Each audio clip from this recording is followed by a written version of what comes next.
Hello and welcome to AI with Lina. After ChatGPT was released to the public in late 2022, people started experimenting. They were asking questions, hoping to prove how powerful or dumb the model was.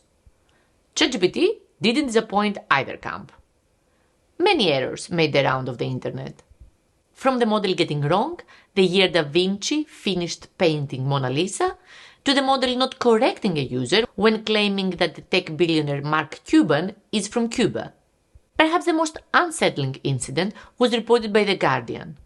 When a researcher asked the model to find evidence around a specific topic, the model returned fabricated sources and citations. The tricky part is that ChatGPT responses read sensible, even when wrong, so spotting the made-up parts is challenging. Despite the publicity such errors have drawn, the first thing most people intuitively do when presented with ChatGPT user interface is to ask questions. They expect the interaction to be similar to performing a web search. The model has been trained on vast amounts of data from the internet and returns an answer for most of our questions.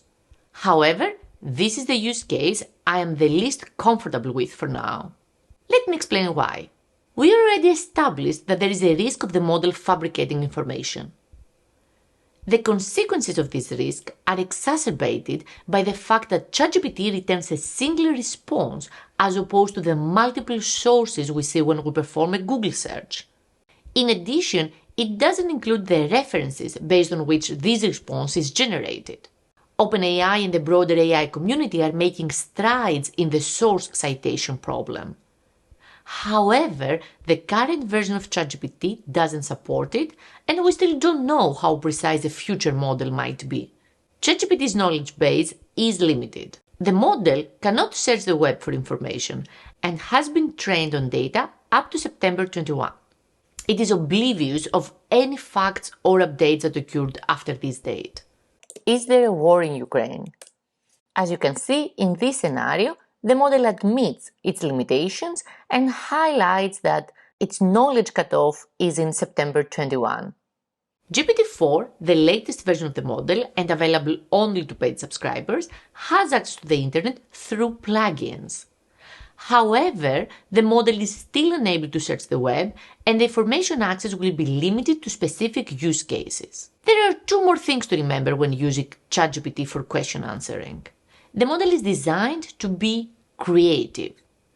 Even identical questions or prompts will yield slightly different results. Hopefully, this happens less for questions around facts, but there are no guarantees. Lastly, it is possible that the model gets confused or biased based on the wording of the prompt.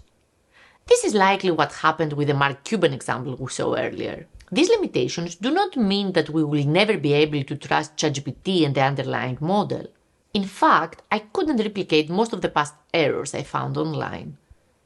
This proves that the OpenAI team keeps improving the model.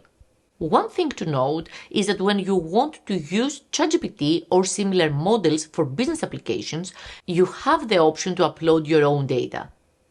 In that paradigm, the responses are generated based on a predefined set of knowledge, limiting the possibility of factual errors. In a following video, we will see different ways for uploading and using your own data. I hope you found the video helpful. It is part of a series in which I introduce practical applications of leveraging ChatGPT to achieve specific business outcomes, whether you're a business owner, entrepreneur, or product manager. Subscribe to stay tuned for more AI with Lina.